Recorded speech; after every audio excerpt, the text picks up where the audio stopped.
First Coast's most accurate forecast from the First Coast News Weather Team, certified by WeatherRate, sponsored by AC Designs. Good afternoon, folks. Our weather impact alert day has come, it has gone, and now look outside. Abundant sunshine, blue skies, but a little shaky camera there. It is still quite windy out across the First Coast this evening, Tim. It is gusty. Welcome back, Ross. Good to have you. Thank you. Glad to be back. I could joke about the fact that it must have taken you a long recovery from the river run, but that's not fair. Congratulations to your first river run, but I know you're actually working for Lee this weekend, so so you got a couple days to prep up now for your longer week ahead. But yeah, I agree. Thank goodness it looks like we got through without really too much wind damage around the area. Yeah, I think only minor things. We saw some palm fronds flying off the trees out here. I know I live up by the airport. It got, windy and it had some heavy rain for maybe 15 or 20 minutes. But I've seen much worse up there. So yeah, really didn't seem to hit too hard, I think at least for most folks. Yeah, I think the highest official gust I saw was 50. Okay. I do know some folks down in the World Golf Village in Nocatee talked about a little bit of hail.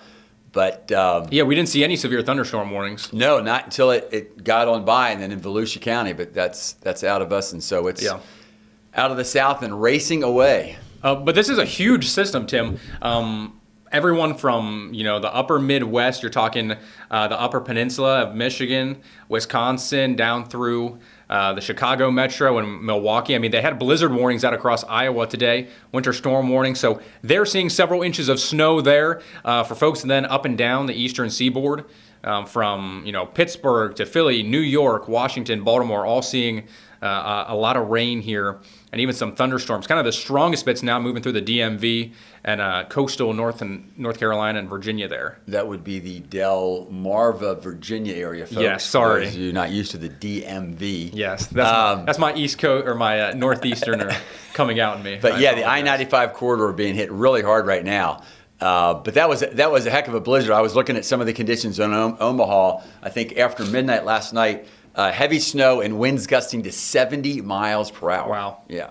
Yeah, I saw early this morning they had wind gusts from like Kansas City up through Iowa and up into Minnesota, like 45 to 50, 60. And that was just, sustained gusts, kind of, not severe thunderstorm gusts or anything like that. For you barometer watchers, we talked about that one off of Seattle a while ago. I think this one bottomed out at about 980 millibars. And what was that one by Seattle? It was like 972? Yeah, got down in the 970s, yeah. And now there's some more energy coming out of the Pacific. We can talk about that later. But look at that line now, how it's over blowing the up warmer over the waters. Stream. Yep. Yeah, east of the Gulf Stream, and it is blown up. Wow, that's a lot of lightning. Thankfully, not too much of that will really. It's all moved offshore now for the peninsula here, at least with regards to the lightning. Right. For those of you traveling, it's already south of I-4, and that's probably going to be, all the way down to South Beach by sunset tonight, wouldn't you think? Yeah, it's moving. It's starting to pick up speed, move offshore pretty quickly. Gusty out there, though. These are the sustained winds, anywhere from about 20 to 25, even 30 miles per hour. Gainesville, Keystone Heights, 29 mile per hour wind speeds right now. But then you want to check out the gusts. Gusts closer to 30, 40, even 45. We have a wind advisory still in effect for the entire First Coast until at least 7 p.m. With wind gusts anywhere from about 35 to 45 miles per hour. Gale warnings for the waterways, and it looks like that's verifying. Yeah. Whoo! That's some dry subsidence air behind that system. So because of that dry subsidence air, check out the temperatures out there. It's heating up pretty quickly behind the front. 81 degrees at the beach. Kind of hard to believe. It is spring break weather if you can hold on to your towel. This is very true. Yes. So it is warm. It is windy out there this evening. Maybe if you got no other plans, if the kiddos don't have practice or anything like that, maybe head over to James Weldon Johnson Park. It's the first Wednesday of the month here, which means it's the first Wednesday art walk. Tim. And you're going to be out there, right, Russ? I am, yeah. We're going to be out there checking out some of the art. I'm going to be especially curious as to the artists that have some stuff that could be horizontal to the wind, that what they do about that. Because as you know, you combine that with downtown, getting a little wind canyon action. So there's the bank. Well, and even some of them have like the little pop-up tents, right, or like canopies. Yeah. And obviously you can tie those down easy in grass, but if you're set up on a concrete spot or, blacktop spot, how are you keeping it tied down out there? Just with sandbags? Maybe get some tips for us, Ross, for when we're out there yes, sharing our artistic talents. Because you have many, right? Have you ever seen my weather maps? That's my Your hand-drawn weather maps? Yes, exactly. Yeah. So it's going to continue to still be windy kind of throughout the remainder of this evening. Overnight tonight, gusts still close to about 20 to 30 miles per hour. Tomorrow morning, the wind direction changes, Tim, but still another pretty windy day out there. Winds out of the northwest. Yeah, and so we're not going to have a wind chill advisory, but still, when you consider we have some lower 80s right now, and then tomorrow morning going to be in the 40s with wind, it's going to feel maybe cold, at least chilly if you're out there waiting on someone to pick you up and they're late, right? I mean, so I'm thinking if we're down into the 45 to 50 and we're still getting gusts of 15 to 20, so we might have some upper 30 wind chills. It's making me feel grateful that we didn't run the river run tomorrow morning. Good point. And we had Saturday's weather in place when Think we about did. those winds. That's a very good point. You'd be going not only up the bridge, but into the wind. Yeah, that's very good. I would have been holding on to Anthony who ran it with me for like dear life. So again, folks, let's remind everybody what happened. So Ross ran his first river run. For those of you that aren't familiar with it, that's 9.3 miles, which Ross is in strong, good shape. You can see that. But still, 9.3 miles from an alleged football player, right? Yes. I mean, to where basically the coach would punish you if, certainly playing baseball, would punish you with a run. Yes. And you just chose, in fact, you paid. I did. To run 9.3 miles. Not only that, you and Anthony ran as a team. Not that it's bad to spend time with Anthony, but... Well, the crazy thing is, after doing it once, I'm already saying, heck yeah, let's pay more money next year and do it again. Oh, he's got the fever. Yeah, and put our body through even worse next year. Now I should share, folks, that whereas many of us, in fact, my goal this year, because of my hurt knee, I haven't done this in a long time. My goal was, it didn't matter the speed, but I wanted to run all the way up the Hart Bridge without walking. Mm-hmm. And I say that specifically because I know for a fact that as I was running, there were people walking next to me younger, and I think they were walking faster than I was running. But in my head, I was running. With that said, Ross decided, and you kind of alluded to this the week before the run, that you're going to try this. Yeah. Ross decided, for those that don't know the river run, the bottom of the Hart Bridge is at about mile 7.6. So you've already done a pretty good run. Ross decided to charge the bridge.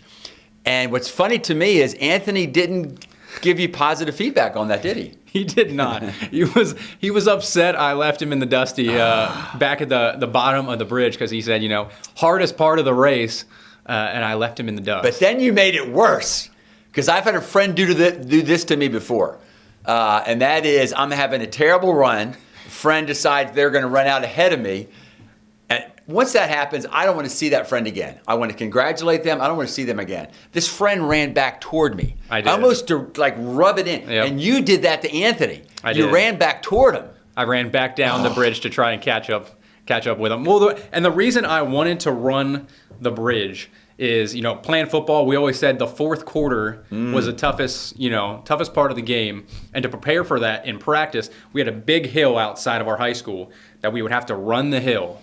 And I don't know, it was maybe 50 yards up, but it was a pretty steep hill. Yeah. This is longer than 50 yards. Oh, yes, by far. But, that was like my mindset of you want to push the hardest at the very end kind of thing. So I just wanted to test myself and do that. And I did. You did. I was proud of myself. Yeah, it's awesome. Anthony maybe wasn't so proud of me. I think he would have liked some more moral support. I'm impressed at the end, but we completed it together. Yeah, that's a good thing. We crossed the finish line together. So. Speaking of, I know you got a live shot. I'm getting ready to go, and maybe you're going to talk about the next weather maker. Yeah. Okay. Well, so let's just kind of take it through the rest of the week here. So tomorrow, cooler, mid-60s, windy. Friday going to be a cold start. A lot of folks going to start off in the upper 30s. Nice big rebound by the afternoon, though. Sunshine, temperatures back up to near 70 degrees. So a pretty nice end to the week here besides the chilly, windy day tomorrow. Saturday, most of the daytime hours will be dry, warm, temperatures back into the mid to upper 70s. By Saturday evening, that's when our next weather maker will arrive, bringing with it some showers, some rain, and then eventually storms on the way by Sunday. So we're dubbing it kind of the Sunday soaker that's on the way here toward the First Coast. Saturday evening, clouds and rain gradually move in from the west.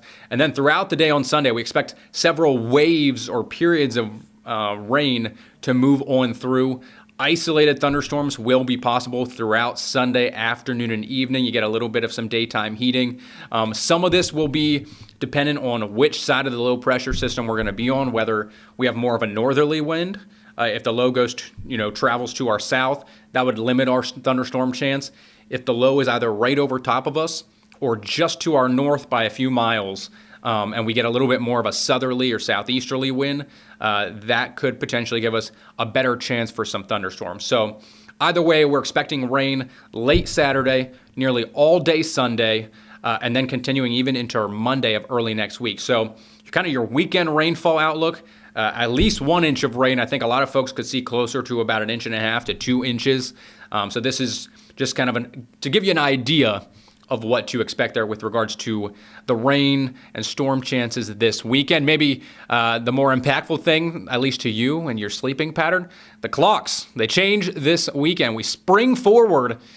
Sunset by Sunday evening going to be 7:31. Sunrise 7:43. So if you're an early morning riser, you might hate it, but certainly does make for some nice evenings. You get to hang outside a little bit longer out there. So just remember, clocks spring forward and spring ahead here this coming weekend. Now, looking past the weekend into early next week, Climate Prediction Center 6 to 10 day temperature outlook showing above normal temperatures or warmer than average temperatures are expected. So by the time we get into early next week, our average highs to be right around about 73, 74 degrees.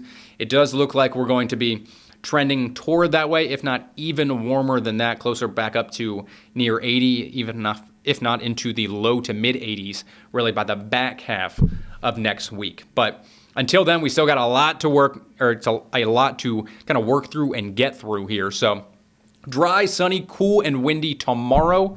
Friday, probably going to be the pick of the week here. And then we'll be watching for the rain and potentially storms on the way. We could very well issue a weather impact alert for Sunday. So stay tuned to First Coast News and to FCN Plus for updates on that. Like we did today with Robert Speta and Lee Southwick. They were on your side tracking those storms across the First Coast all morning long. We'll be on your side this weekend as well and into early next week with regards to any storm or severe weather chances we may or may not end up having. So appreciate you tuning in. Tune in to First Coast News at 5. I'll be live out at the Art Walk. Tim will have another update on your forecast, plus the rest of your news and sports coverage from the entire First Coast News team here. But until then, I'm meteorologist Ross Mumal. Take care and enjoy the rest of your night.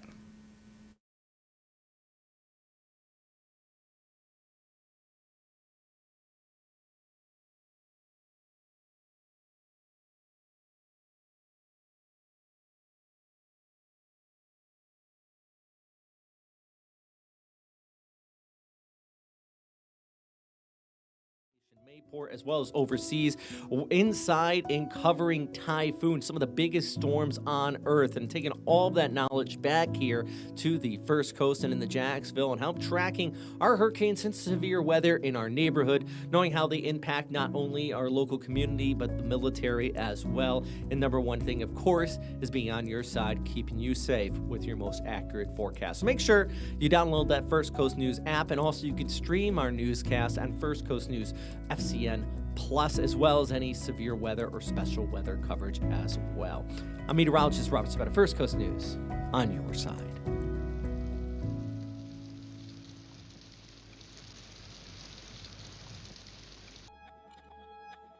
First Coast News on your side with Weather Impact Alert Days. When weather conditions could inconvenience you, let the First Coast most accurate weather team prepare you for Weather Impact Alert Days, highlighted in our forecast days in advance. Trust our forecast to give you more clarity on the days you need to be aware. We're committed to make sure you know what's to come so you can be ready for it. Trust the First Coast most accurate weather team. Trust Weather Impact Alert Days. Mostly clear skies and still quite windy overnight tonight with wind gusts anywhere from 20 to 30 miles per hour with an overnight low down to around 45 degrees. Mostly sunny and still quite breezy throughout your Thursday with a high of just 65. Back up into the low 70s by Friday, mid 70s by your Saturday afternoon before rain re-enters the forecast by Saturday evening with widespread scattered showers and a few isolated thunderstorms throughout Sunday and continuing into early next week. I'm First Coast News meteorologist Ross Mumau with Jacksonville's most accurate forecast.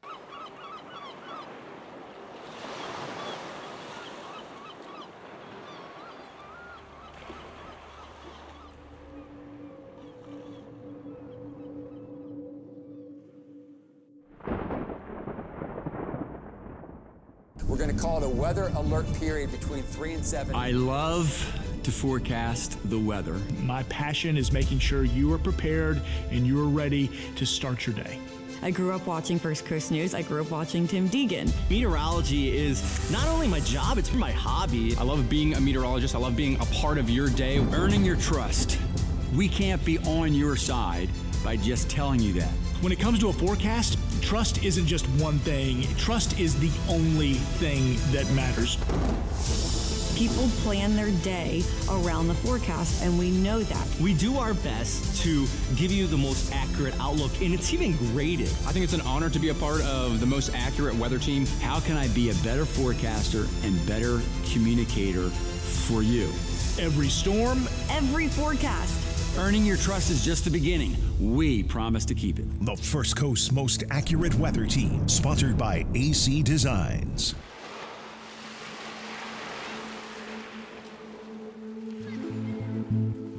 Hi, I'm meteorologist Lee Southwick. You're watching the First Coast News Weather Channel. We are proud to have been named the most accurate weather team in Jacksonville for the 5th year in a row by Weather Rate. We take our forecasting very seriously, and we want to get every detail right and accurate. We know weather impacts your day, whether it's going to work, going to school, running errands, going to the beach, or out on the water. You need to know what time that rain is going to arrive, how hot it's going to be, if fog is going to impact you, or if it's windy. And we want to nail it every day for you. We promise to keep working hard to stay the most